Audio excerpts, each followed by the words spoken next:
everyone, Lucamus Prime here, so it's time to talk about the second episode of my sequel trilogy called Star Wars Episode 8, Age of Malevolence. So yeah, without further ado, this is it. So, now one thing I like to do in this trilogy is develop the character of Rey.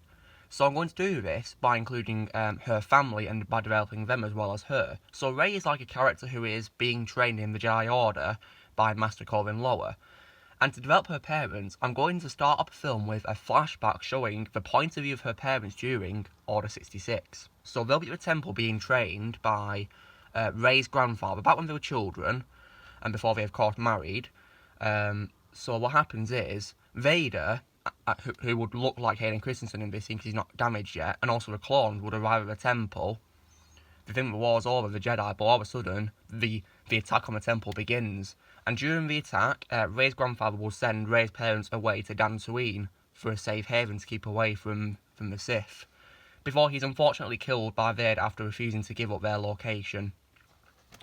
And then after that, there's another little Easter egg I'm going to include where the commander, the same commander who spoke to Bail Organa, informs Vader that a speeder piloted by Bail is arriving at the temple, and Vader tells him to get rid of him, and by distracting him, while he goes to one of the spies because he senses the presence of several powerful Force users, which is, of course, the younglings. So he goes up there, yeah. And in this scene was like a transition from eye to eye, where Vader's eyes transition to Luke's eyes in the present day. So shortly after the Battle of Tatooine, of course, the Republic forces are returning to Coruscant, and Leia makes an announcement to the Senate that the Empire has returned. And this allows the entire Republic to spring into action to prepare for the Empire's next move. It's also in this scene where Han and Leia mention to their children, and also to Ben as well, because he's also concerned, and so is Mara Jade, that about Jason's dark path. And they promise that he's going to return to them and abandon the dark side. Meanwhile, however, a battle-scarred Kaidos is arriving on the planet Megiddo, where he meets Darth Plagueis, who reveals to him that the Malevolence 2 is almost finished by the population of Sicilla, and soon they will be able to exterminate all of the Jedi and all hope left in the galaxy. Now, because Kaidos' helmet is damaged and it's distorted, his voice modulator is distorted, and because his identity has been revealed to everyone, he decides to discard it, so he cuts it in half with his lightsaber. But Plagueis notices the lightsaber is damaged, so he orders him to get a new crystal, which is on Endor. So after Kaidos leaves to go to Endor, Thrawn arrives, and he reveals that the Malevolence 2 is finally complete. Plagueis then orders Thrawn to select something to test the device on, and then Thrawn and Grand Moff Pride soon announce to the Empire that they're going to be testing it on Cloud City, and if it's successful, they will use it on the entire galaxy. Now on Endor, Kaidos senses the crystal and he discovers it is the lightsaber that belonged to Darth Vader, which was placed with his ashes on his funeral pyre after Luke rescued it during his and Anakin's escape from the second Death Star. He takes Vader's crystal and he puts it in his own lightsaber, but when he ignites it, he has like a Sith vision. It's kind of like Rey from Force Awakens, but it's like the dark side equivalent, so he'll see lots of the Sith Lords from the previous trilogies, and also from the TV shows and the old video games too. But from the shock of hallucination and of the visions, he then sees a vision of Vader himself. Vader then convinces him that he and the Emperor were both murdered by Luke, and that the legacy of the Sith lives on in Kaidos, and that he must honour them by destroying all the Jedi.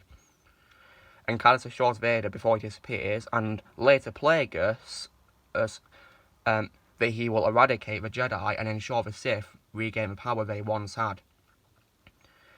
Before leaving Endor, he reveals to the Ewoks, who were confused as to his presence, that the Jedi will fall. That's his message to them.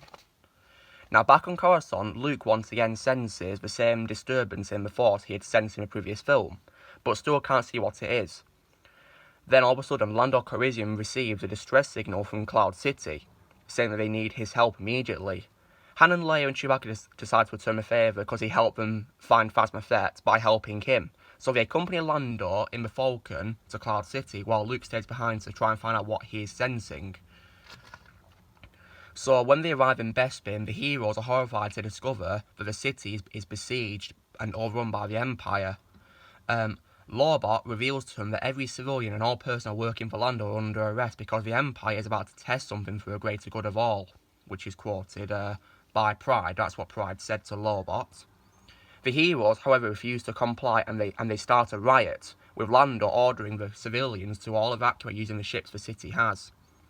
Despite maintaining a stand for a few moments, the heroes are almost overpowered by the onslaught, but are saved at the last moment by Boba Fett, because he followed them all the way to the city, and he wants to join the Republic as a way to make up for what Phasma did, and also for what he did in the original trilogy, of course.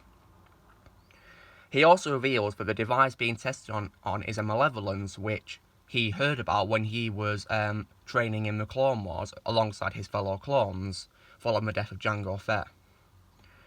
Meanwhile, Luke still has trouble sensing what the disturbance is, but the spirits of Obi-Wan, Anakin, and Yoda encourage him to prepare for the worst that may be coming when he visits their ghosts in the War Between Worlds. Later, C-3PO informs him that he received a message from Wicket, which he translates as Kaidos' earlier message, "The Jedi will fall." Before Luke can react to this message, however, he sees a large Imperial fleet heading to the temple and towards the Senate as well.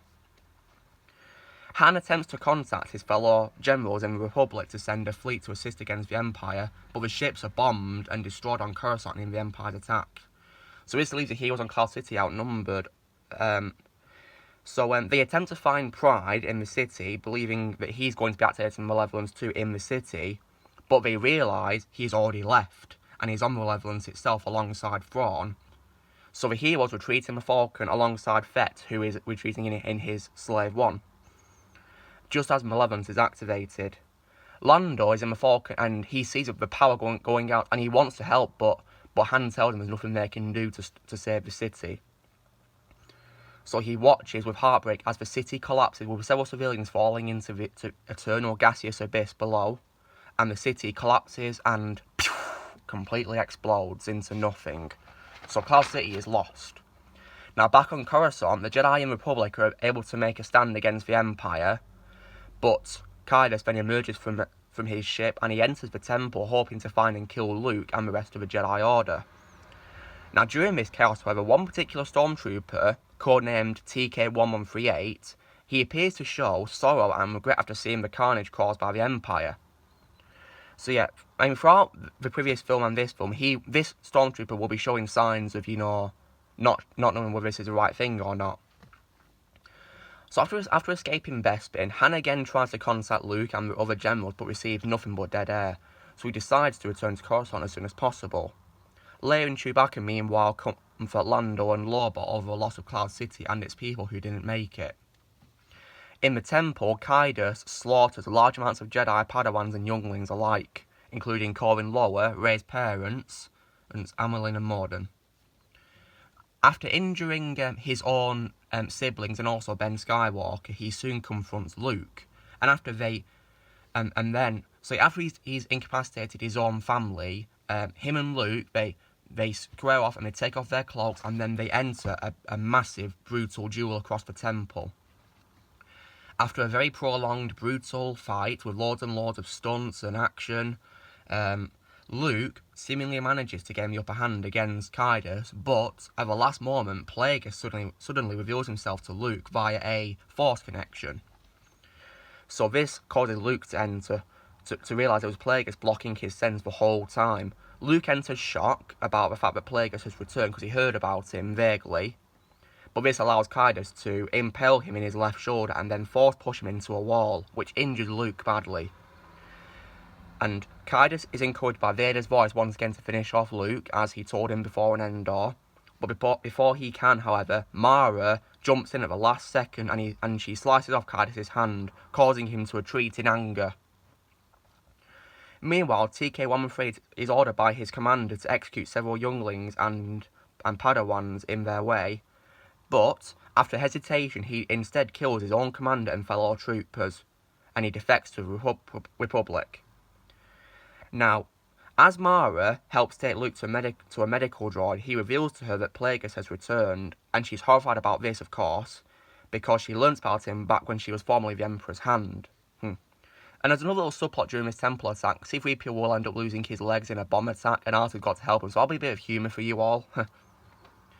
So yeah, and the Jedi managed to destroy the rest of the Stormtrooper fleet, and they save each other.